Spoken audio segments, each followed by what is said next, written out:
as well as Juja in the county of Kiambu, and a civic ward by-election in Ruri ward in the county of Nyandarua.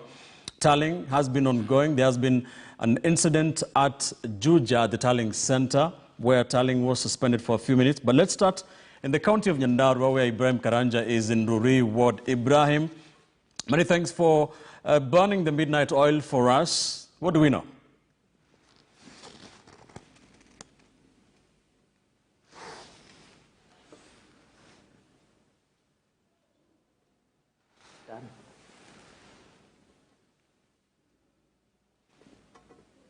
We seem to be having a problem with Ibrahim Karanja's audio. We are trying to fix that.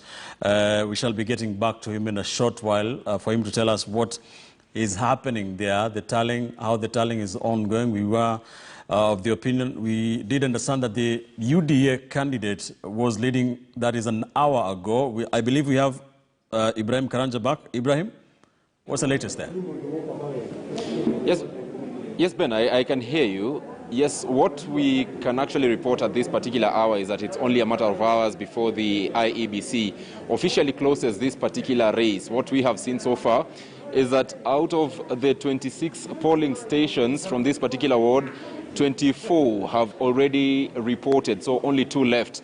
And what we are seeing being streamed on the screen is that the UDA candidate, Francis Muraya Githaiga, is leading this particular race, having garnered 4,051 votes, that is 57% of the votes cast, followed by the Jubilee Party's Peter Dhinji, who has 2,900 and, if I'm saying it right, 60 votes, that is 42%. And yes, the race has actually been reduced to the race between the two, but it actually seems to be over from what we can see here.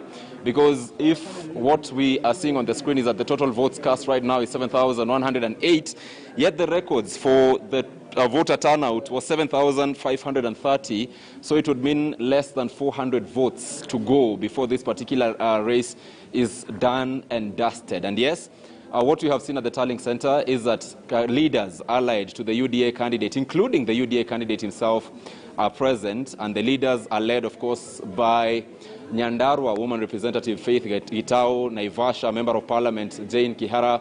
We also have the UDA Party Secretary General Veronica Maina, who are here to just perhaps celebrate these particular results. On the other side, at the center of Ruri Center, it has been celebrations all through for the past about 1.5 hours. People singing. Typically, right now in this particular area, the song they are singing is Firirinda.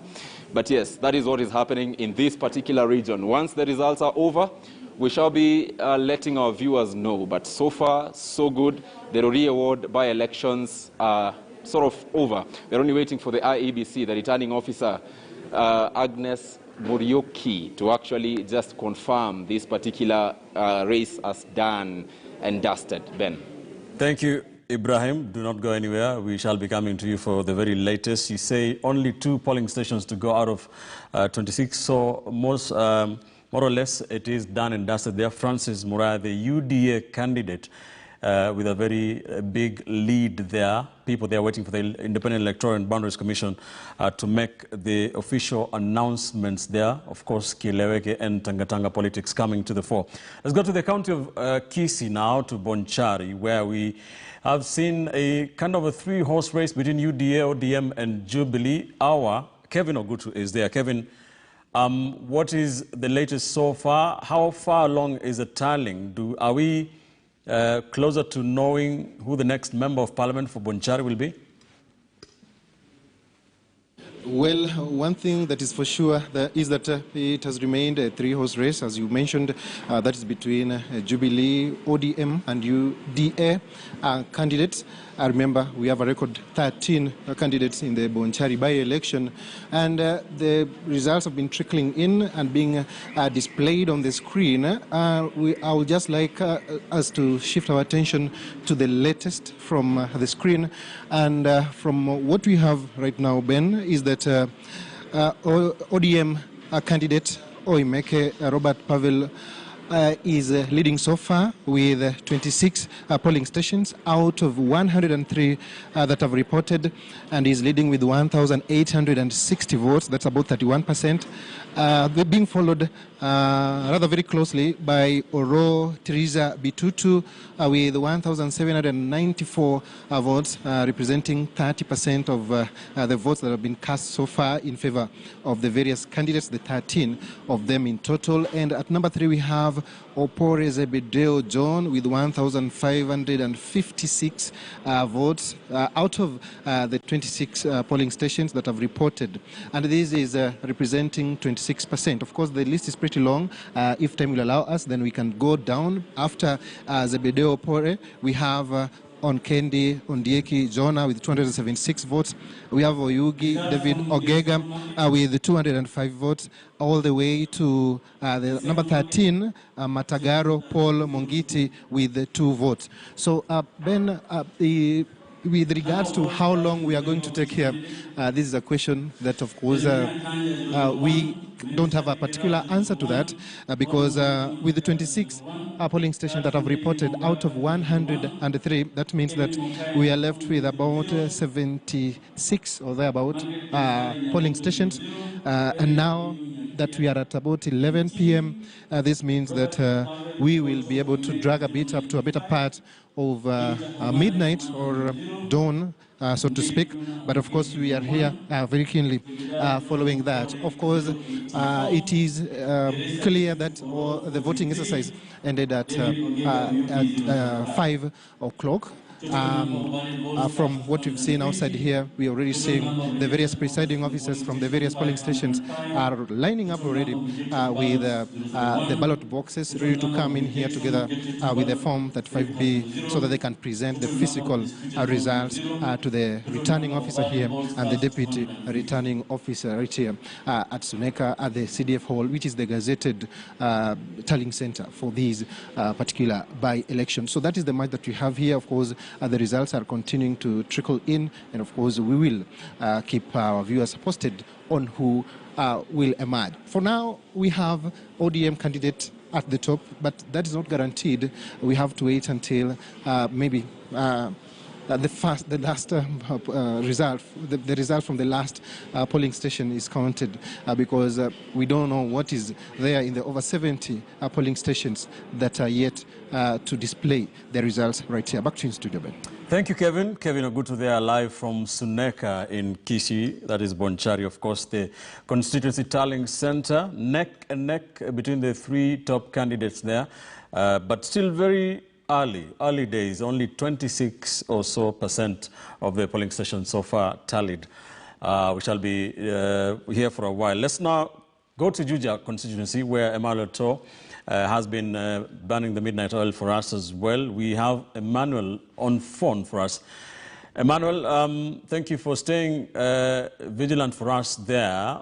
There was a bit of an altercation there.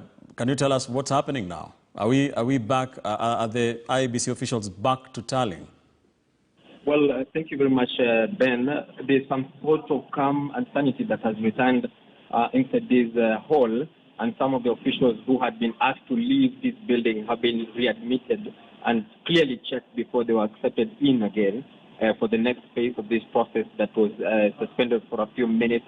And some of the officials are already seated down. The IEBC officials are just trying to consult and make sure that they have everything set before they resume the process of counting the votes.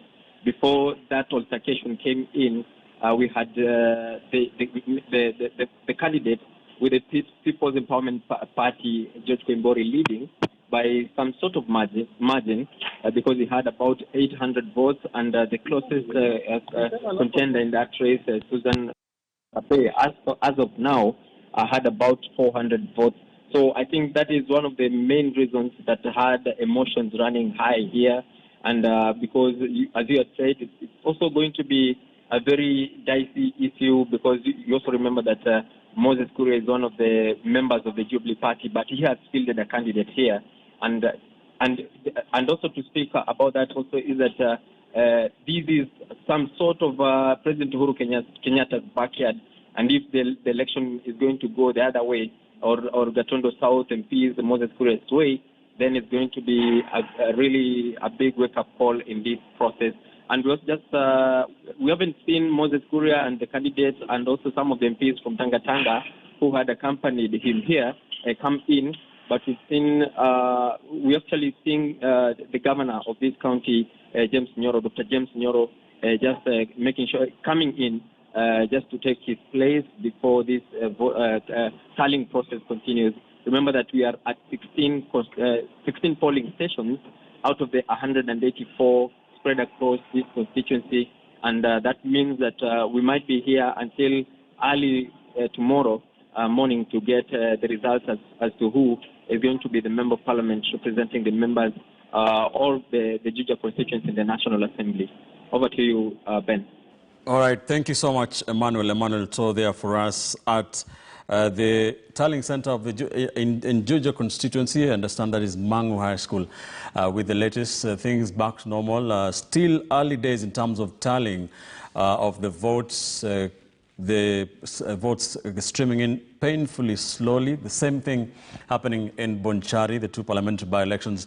But of course, we are keeping an eye on that to see what will be happening. In Bonchari, it is a three-horse race. The ODM candidate with a slim lead, still very early days according to the provisional results we're getting from the Independent Electoral and Boundaries Commission.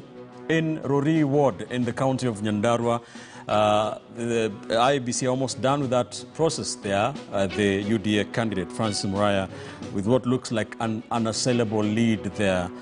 We are keeping an eye on that, of course, and Juja, a tussle between Jubilee and PEP. We are covering